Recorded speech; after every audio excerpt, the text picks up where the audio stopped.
Welcome to our Jewish living room. Today I'm going to be talking with Quinn Alton.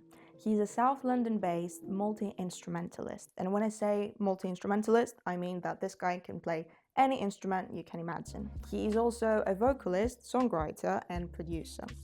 He usually struggles to describe his sound, but it could be described as fragmented R&B and neo-jazz dipped into aspects of electronica and melancholic alt pop, paired with soulful vocals and deep emotion.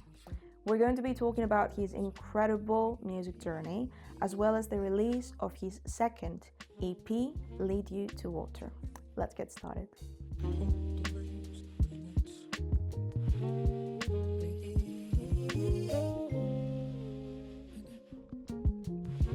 Welcome, Quinn. Thank you for being here. Thanks for having me. How are you? Good. Yeah, feeling good. Yeah. Caught up with some sleep. Whenever I'm feeling very sleepy in the morning, I think a glass of juice always wakes me up. So I hope it does the same thing to you. Yeah. I love orange juice. All right, well, welcome. Cheers. Cheers. It's the expensive one, isn't it? Nice. You got me. So you started from a deeply rooted jazz background, I would say, as a performer and saxophonist primarily. And I believe around 2017, within a year, you taught yourself how to sing, write songs, and produce them. And then you released your debut EP, self-titled, and then more came, more EPs, a debut album. That's how Quinn Alton started as a solo artist.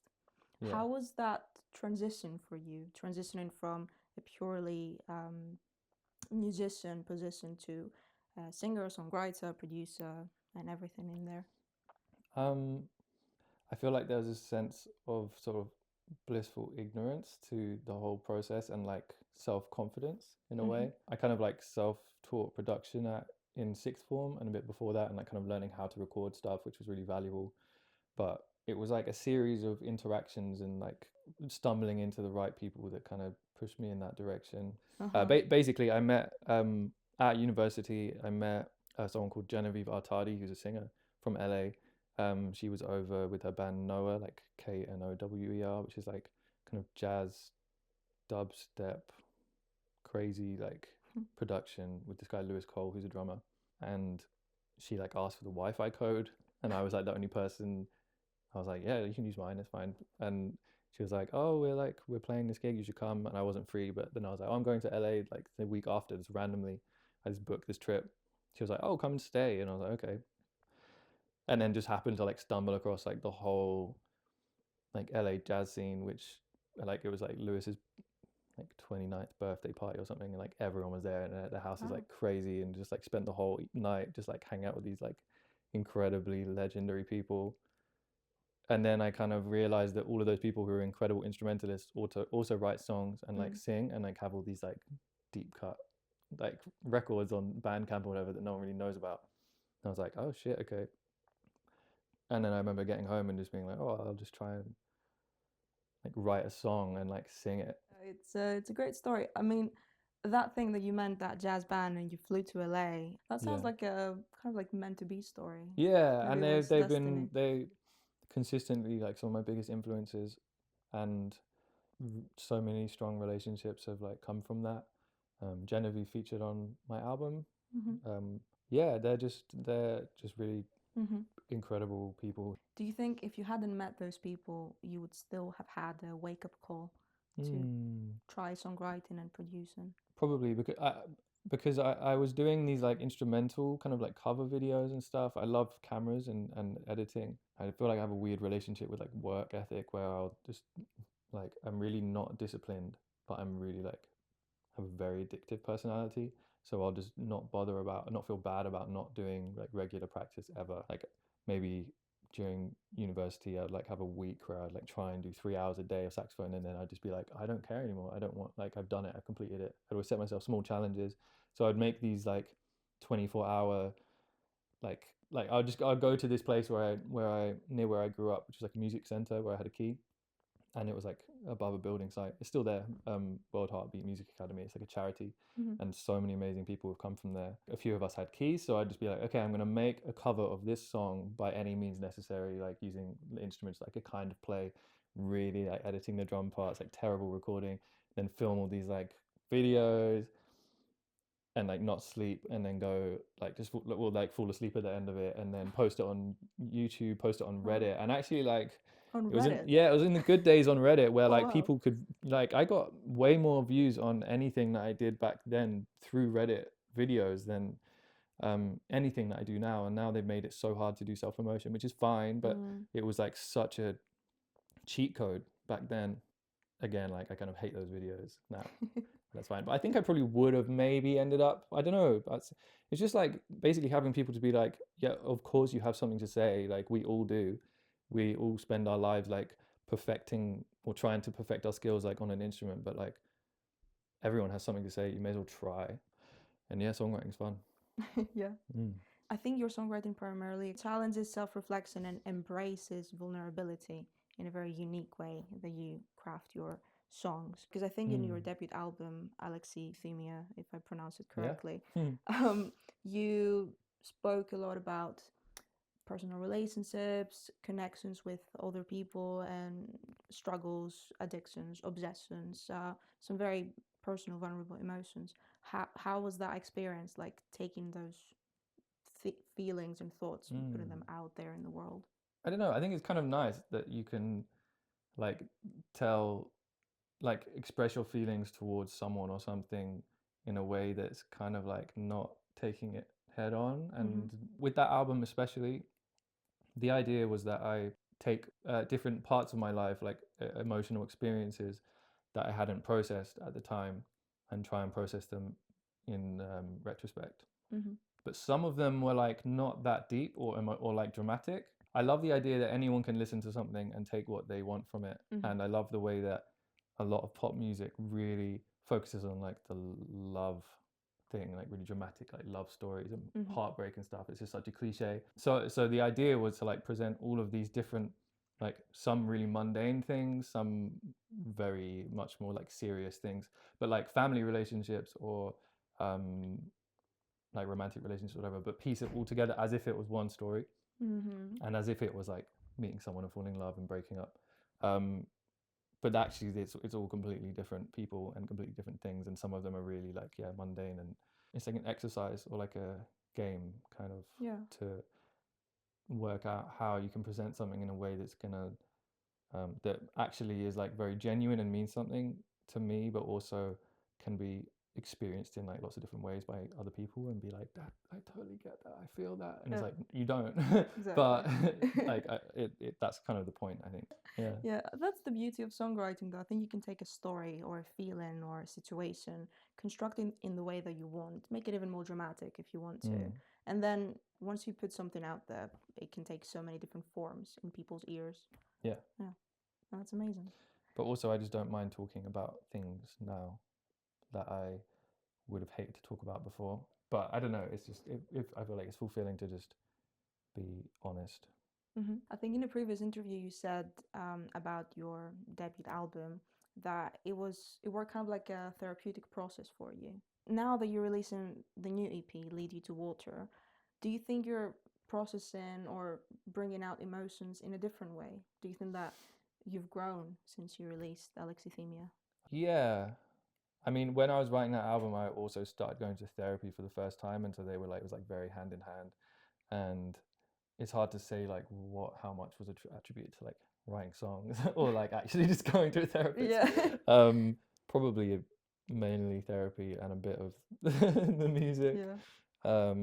With Lead You to Water, it was difficult because it wasn't like a concept project like Alexithymia was, where it's like, okay, here's what I want to do, here's all of the options that I have in terms of picking things to write about. Here are the gaps in the story I need to fill. Just fill in the gaps and write from there. It was actually probably like the hardest writing process I've ever had because I didn't really know what direction it was going to go in, and I kind of was holding myself very accountable for creating something like very specific and like cohesive as a sound, because the album I think is like all over the place, like sonically and genre wise.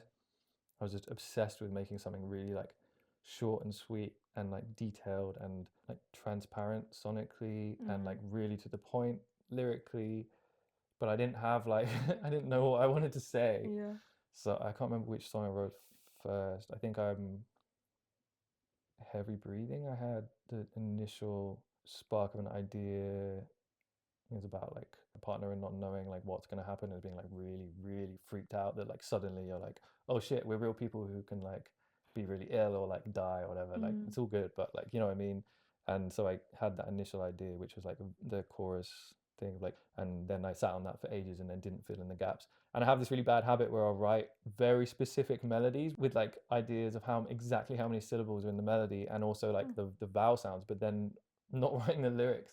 So then I'll like have this song basically finished with like no lyrics, but I'll be like, okay, so this line's gonna go dun, dun, dun, dun, and end in a. It's like, okay, now I've got to like write the song somehow, like fill in these like exact syllables, And you need to find which the is right word for terrible. every syllable. Yeah, Wow. it's awful, and I've done that a few times, like with some of the hardest songs that I've had to write, and it's it's such a bad idea. For the I've first never heard time, that way before. it's stupid. And for the first time the other day, I wrote a song without. I didn't even realize, but it was the first time I ever wrote like a full song without any music or an instrument, or usually it'll even be like a produced idea. And it was so cool because it's like, okay, wow, this is like maybe the best lyrics I've ever written, because it's just writing lyrics Yeah. and not worrying about any, like not saying all these like pointless parameters. Yeah, it was really hard writing this EP for some reason, and then also I mixed it as myself. And How do you do that? Because I know that producing your own music is hard enough and very draining because you need to listen to the song again and again.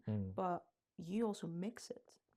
Isn't yeah, that, I don't know, does it still sound okay to you? Because I feel like mixing usually goes to a different person to get a fresh pair of ears. yeah, I think being an artist now is difficult.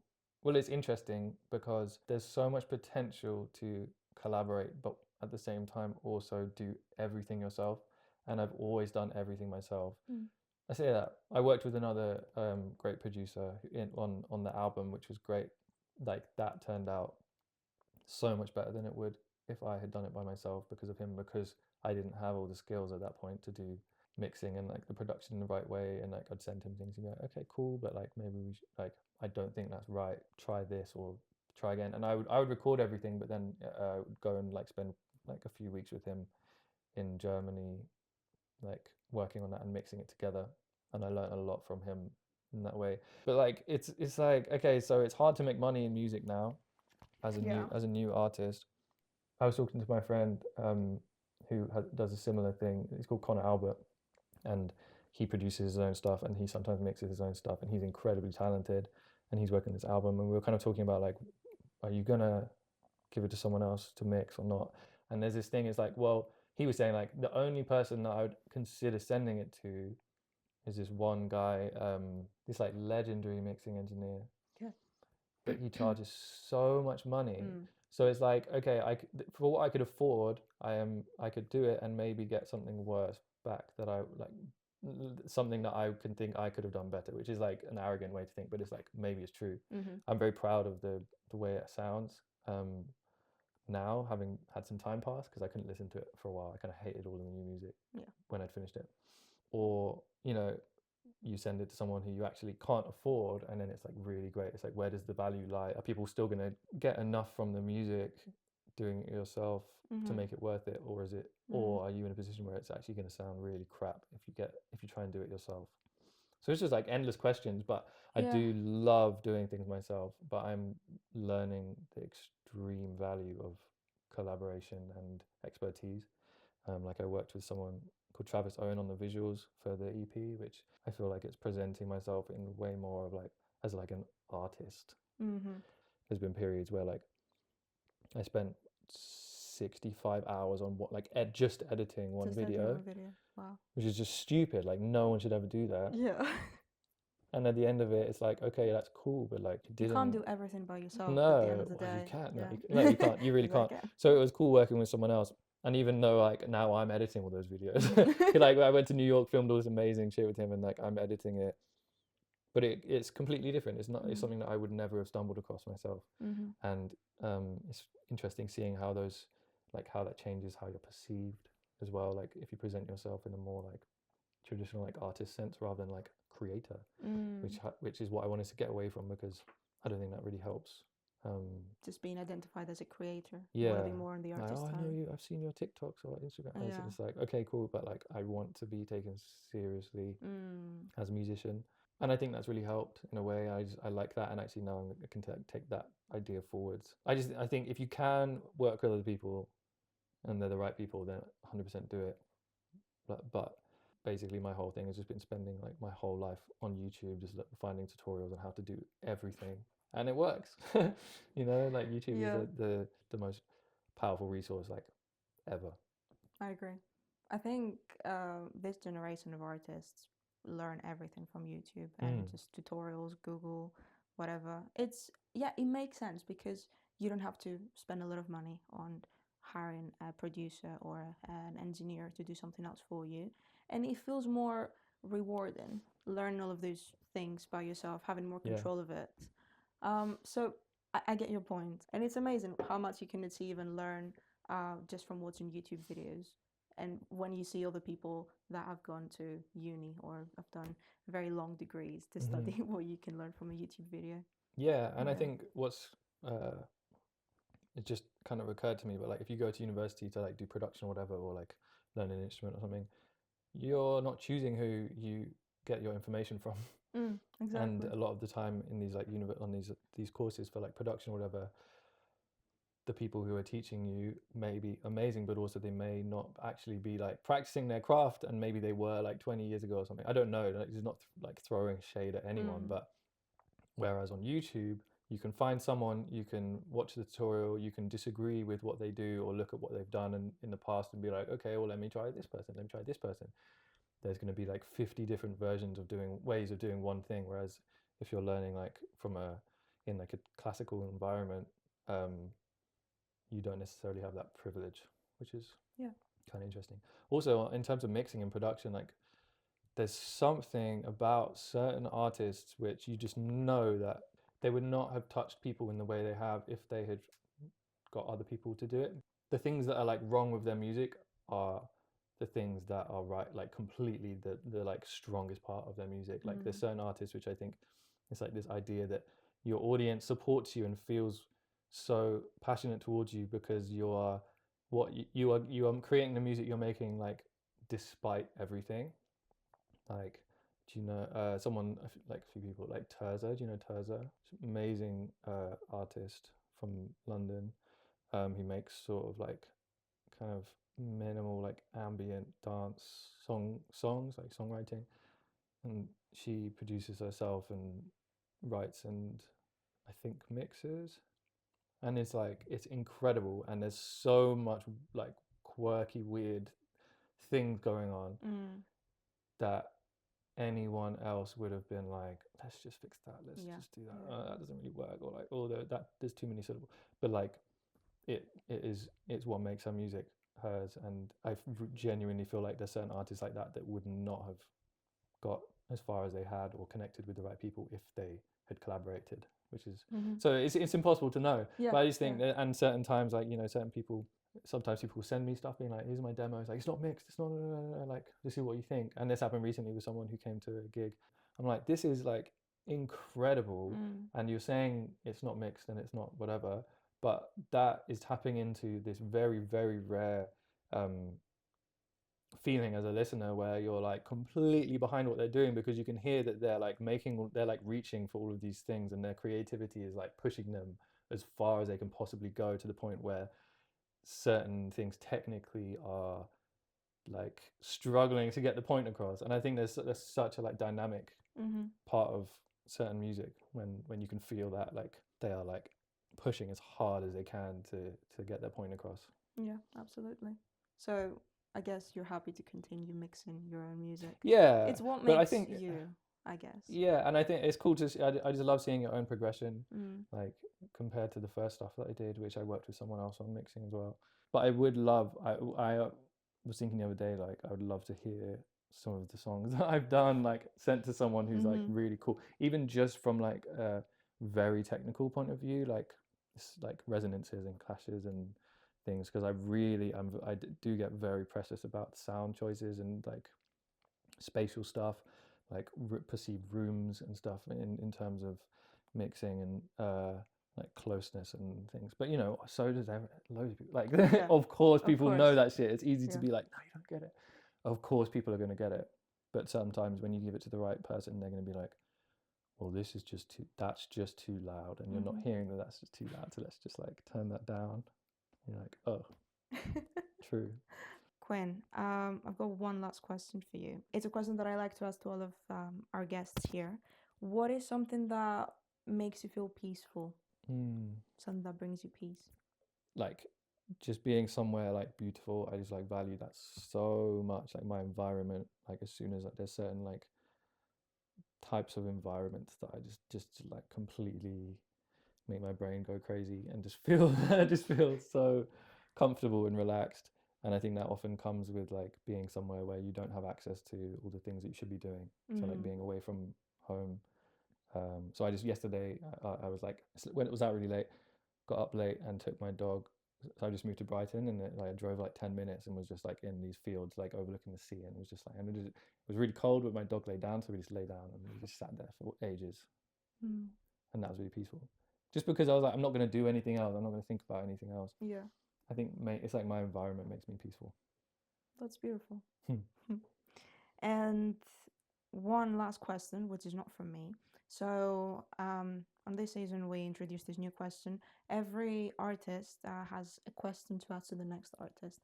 And on the Whoa. first episode, we had the singer-songwriter Foxgun, who would like to know, what is your death row meal? Oh, okay. Shit. I love lasagna. Nice. Lasagna.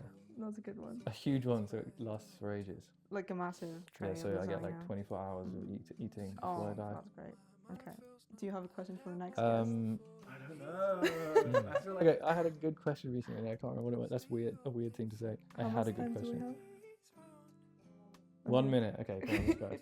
Oh, like, okay, what was your biggest win recently? Okay. Cool. Good one. Thank you, Quinn. Thanks for having me. I'm dreaming of when you're near me. Cherish your comfort.